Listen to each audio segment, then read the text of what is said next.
गुजरात चुनाव प्रचार का आज आखिरी दिन है और कई सारे ऐसे मुद्दे हैं जो हिंदू मुस्लिम को डिवाइड करने वाले जो लगातार चर्चा में बने हुए हैं। इसी पर बातचीत करने के लिए हमारे साथ इस वक्त मौजूद है एआईएमआईएम के ओवैसी जी।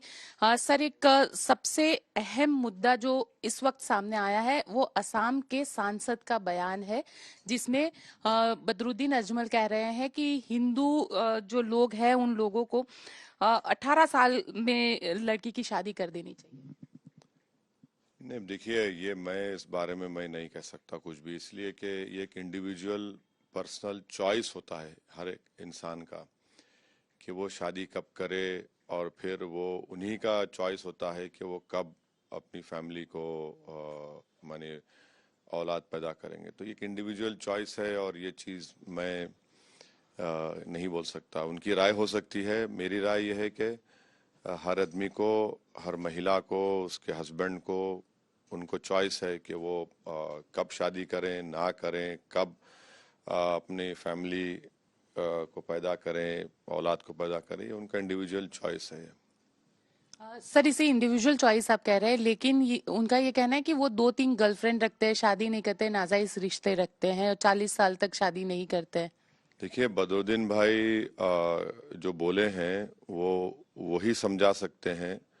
मैं उनकी तरफ से कुछ नहीं बोल सकता हूँ, मगर लिव इन रिलेशनशिप तो अलाउड है इंडिया में, अलाउड हो गया, लिव इन रिलेशनशिप अलाउड है, 377 जा चुका है।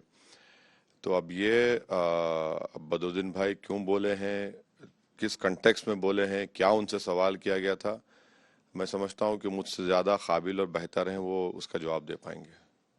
सर, आज सुप्रीम कोर्ट में भी एक मामला चला जो गोधरा में जो दंगाई थे उनको पत्थर मारने वाला मामला है, जिसमें सॉलिसिटर जनरल तुषार मेहता ने ये कहा कि जब पत्थर मारे जा रहे थे उसी वजह से वो लोग जो ट्रेन के डिब्बे में लोग थे वो बाहर नहीं आ पाए। उसको लेकर आप क्या कहेंगे? अब चुनाव है तो इसलिए 20 साल पुरानी तमाम बातों को भाजपा कोशिश कर रही है खुरेदने के लिए, निकालने के लिए। अब इंटरेस्टिंग ये रहेगा कि अब जब रिव्यू पिटीशन बिल्किस बानो ने डाला है तो मोदी सरकार बिल्किस बानो के सपोर्ट में खड़े रहेगी या उसके रेपिस्ट के सपोर्ट में खड़े रहेगी, ये देखना पड़ेगा। सर, लेकिन साथ ही ये कहा कि ये महज पत्थरबाजी का मामला नहीं है, ये जानबूझकर की गई एक साजिश का मामला है। तो हम ये बोलेंगे कि बिल्किस बानो का मामला क्या था, बिल्किस बानो का मामला क्या था, वो तो उसको रेप किए, और आपने मोदी सरकार ने, अमित शाह साहब की मिनिस्ट्री ने उनको सीबीआई जज और सीबीआई के ओपिनियन के खिलाफ जाकर उनको छोड़ दिया। अब इसके ऊपर क्या बोलेंगे, इनको बताना चाहिए। अगर वो गोधरा की 20 साल पुरानी बात कर रहे हैं तो वो तो जो भी मुजरिम थे सजा भी हुई, कोई केस भी चल रहा है, बाज निकले भी हैं, मगर अभी तो बर्निंग इशू और एक जस्टिस का इशू बिल्किस बानो का है। सर, लेकिन गुजरात के चुनाव में 2002 20 साल बाद एक बार फिर मुद्दा बना और दंगों को का जिक्र हुआ, अमित शाह हो या प्रधानमंत्री नरेंद्र मोदी, कर्फ्यू नहीं लगने की बात कही कि दंगे हुए, गुजरात में दंगे होते थे, कांग्रेस का जब शासन होता था दंगे नहीं हुए क्योंकि यहाँ पे बीजेपी का शासन है। तो आपको याद होगा 2020 में जब दरियापुर असेंबली कॉन्स्टिट्यूंसी में जो कोविड चल रहा था, तो उस कॉन्स्टिट्यूंसी के अंदर वहां के एक प्रेसिडेंट कांग्रेस के एमएलए के 5-10 कदम के फासले पर पुलिस ने घुसकर वहां पर लोगों को मारा, पीटा, कर्फ्यू का माहौल पैदा कर दिया, 28 लोगों को जेल में डाला, एक 60 साल के बूढ़े को इतना मारा कि वो बेहोश हो गया था। फिर आप देखते हैं कि कर्फ्यू नहीं लगा, मगर मोरबी का ब्रिज गिरता है, 140 लोग मर जाते हैं, वो ओरवे कंपनी का और म्युनिसिपल कमिश्नर गिरफ्तार नहीं होता। खेड़ा में उन बच्चों को महज इल्जाम के ऊपर बीच चौराहे पर लाकर उनको मारा जाता है, पीटा जाता है, कर्फ्यू नहीं लगा। तो ये भी फैक्ट है, इसमें कौन इसको डिनाई कर सकता है। लेकिन 2002 के दंगों का जिक्र करना और वेजलपुर में जाके खुद गृह मंत्री ये कहते हैं कि आप बॉर्डर सीमा पर है और यहाँ से अगर आप चाहे तो किसी को भी अंदर नहीं आने दे सकते। मतलब कुल मिला के अगर देखें तो हर तरीके तो से एक मुस्लिम वेजलपुर में जो नेशनल हाईवे 8 है, मैं आज अमित शाह साहब को चैलेंज कर रहा हूं कि एमपी है वहां के, वो क्यों डिस्क्रिमिनेशन करते हैं मुस्लिम बाहुल इलाकों से, वो और उनकी सरकार। नेशनल हाईवे 8 में एक तरफ आप देख लीजिए कि वहां पर टीपी हो चुका है, हाँ, और वहां पर स्कूल है, वहां पर पार्क है, वहां पर साफ पीने का पानी है, वहां पर गंदगी नहीं है। जो मुस्लिम बाहुल इलाका है वहां पर कचरे के पहाड़ हैं, गंदगी है, टीपी नहीं लाया जाता, और टीपी लाने की बात हुई तो बोलते कि ऐसा तोड़ के लेकर जाएंगे। और वो बॉर्डर क्रिएट करे हैं, भाजपा क्रिएट की है बॉर्डर। वो देश के अंदर अमित शाह के पार्लियामेंट कॉन्स्टिट्यूंसी के अंदर वेजलपुर में उन्होंने एक बॉर्डर क्रिएट कर दिया। वैसा ही बॉर्डर आपको दिखेगा गोधरा में, यानी रोड अंडर ब्रिज बन गया मगर उसका उद्घाटन या इनॉग्रेशन नहीं होता क्योंकि वो मुस्लिम बाहुल इलाके से जाता है। पानी की, साफ पानी की लाइन वहां पर नहीं जाती है। तो ये भाजपा का ओपन डिस्क्रिमिनेशन है। आप चलिए जहां पर दलित और मुस्लिम रहते हैं या आदिवासी रहते हैं, कौन सा डेवलपमेंट हुआ बताइए हमको। क्या ह्यूमन डेवलपमेंट इंडिकेटर्स वहां पर है, किस तरह से लोग जिंदगी गुजार रहे हैं। 6-6 फीट की गलियां हैं, गंदगी है, कुछ नहीं है वहां पर। तो मैं खुद फिर रहा हूं ना, मैं तो पैदल फिर के देख रहा हूं, जाकर देख रहा हूं, तो मैं खुद अपनी आंखों से देखा हूं, इसलिए आपसे कह रहा हूं। साथ ही 2002 के दंगों का जिक्र करते हुए योगी आदित्यनाथ ने ये कहा कि दंगे हुए, संकल्प किया 2024 में वो जनवरी में संकल्प भी पूरा होगा, राम मंदिर भी वहीं पे बनाया जा रहा है। 6 दिसंबर को किसने सुप्रीम कोर्ट को जाकर झूठा वादा किया था, और झूठा वादा करने के बाद आपने कहा कुछ नहीं होगा, बाबरी मस्जिद को आपने शहीद कर दिया। अगर 6 दिसंबर 1992 को बाबरी मस्जिद शहीद नहीं होती तो फिर कोर्ट का जजमेंट क्या आता। मैं आज भी कह रहा हूं कि मुझे सुप्रीम कोर्ट के जजमेंट से डिसएग्री करता हूं मैं, क्योंकि वो जजमेंट जो सुप्रीम कोर्ट ने दिया है, मैंने उस वक्त भी कहा था, आपके चैनल पर भी कहा, हर जगह कहा कि वो फेथ की बुनियाद पर, आस्था की बुनियाद पर दिया हुआ फैसला था, और उसके बाद कई इश्यूज खुल जाएंगे। अब आप देख रहे हैं काशी का मसला चल रहा है, मथुरा का मसला चल रहा है। अगर 6 दिसंबर को बाबरी मस्जिद को डिमोलिश नहीं किया जाता तो कोर्ट का जजमेंट क्या आता।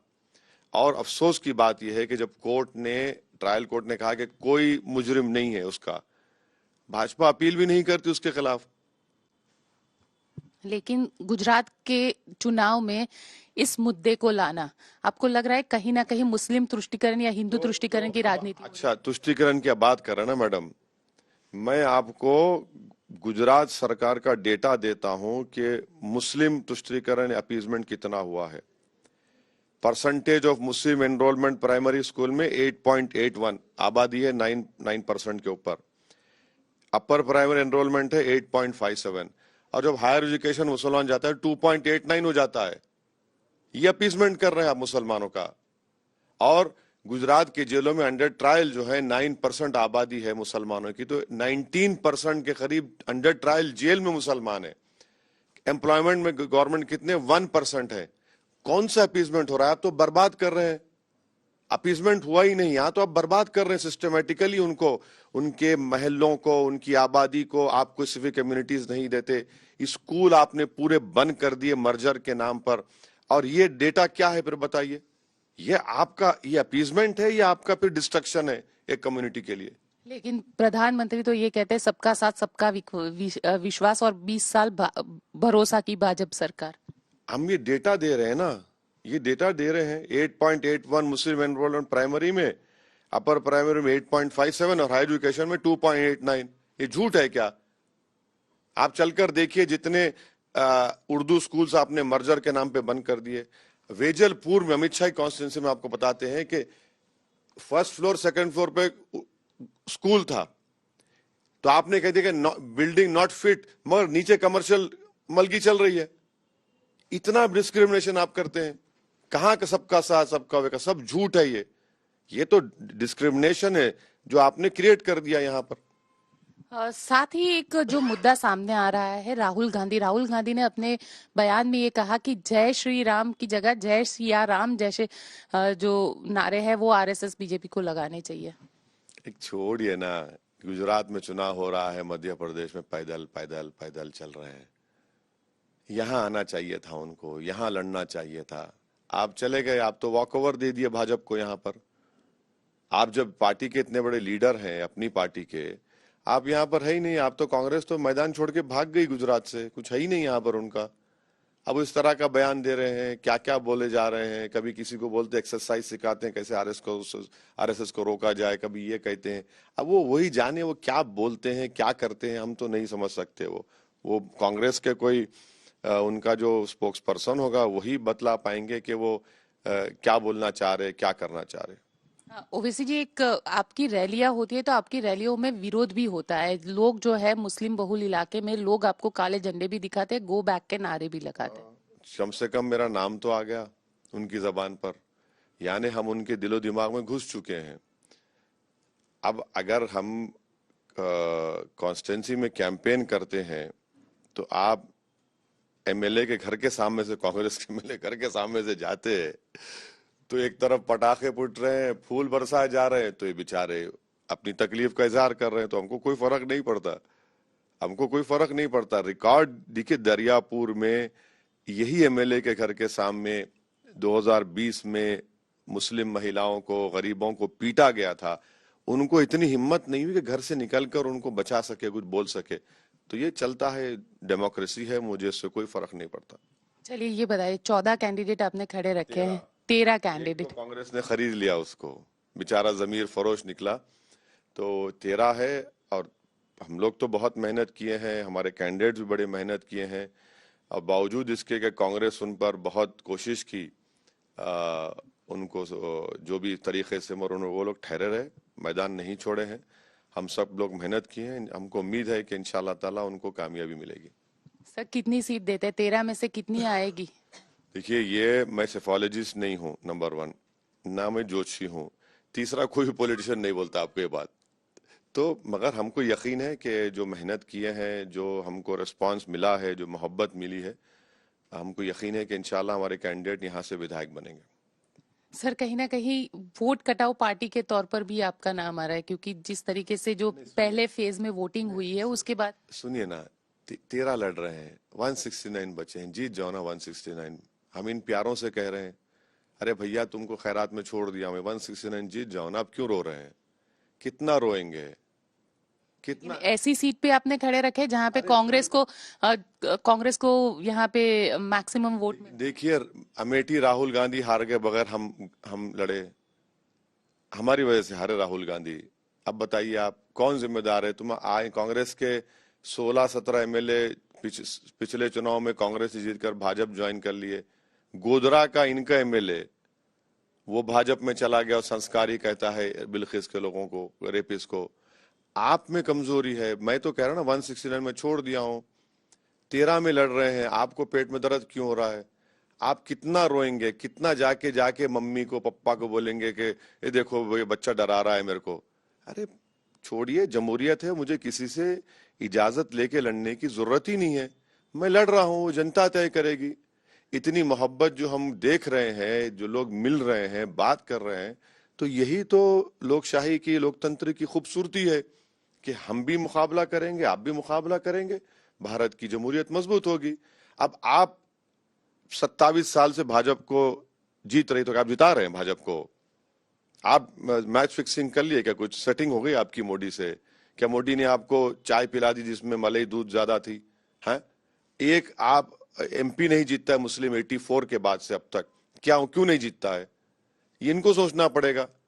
आप बताइए कि भाजपा क्यों जीत रही है? हम तो पहली मर्तबा आए हैं, पूरे देश में आपकी वजह से भाजपा जीत रही है, तो उस पर कोई नहीं बोलेगा इनको। और जब हम बोलते हैं तो बोले आप क्यों बोल रहे हैं? तो कांग्रेस को और ये जो अपने आप को सो कॉल्ड सेक्युलर कहते हैं, उनके बात समझना पड़ेगा कि हम आपकी बात सुनने तैयार नहीं है। आप बराबरी की बात करेंगे, हम सुनने तैयार है। अगर आप बोलेंगे नहीं तुम नीचे आ जाओ, हमारे पीछे चलो, तो वो गया जमाना, कोई पीछे चलने वाला नहीं है। कोई आपको सुनने वाला नहीं है। आप खुद तो अपनी जमीन खो चुके हैं हर जगह पर भारत में। आप किसको आप क्या एक ऐसा, शरद पवार ने सही कहा था कांग्रेस के बारे में कि ये बहुत बड़ा लैंड ओनर है और समझता है कि अभी भी बहुत हजारों एकड़ जमीन है, कोई कुछ जमीन बाकी नहीं, मैं लैंड ओनर है खाली, बस कम कुछ नहीं अतराफ में। मगर वो बोलते ना, रस्सी जल गई बल नहीं गया, वो हाल गया उनका। चलिए, ये थे ओवैसी जी। शुक्रिया सर आज तक से बात करने के लिए। कैमरामैन अनिल जायसवाल के साथ गोपी घांगर, अहमदाबाद, आज तक।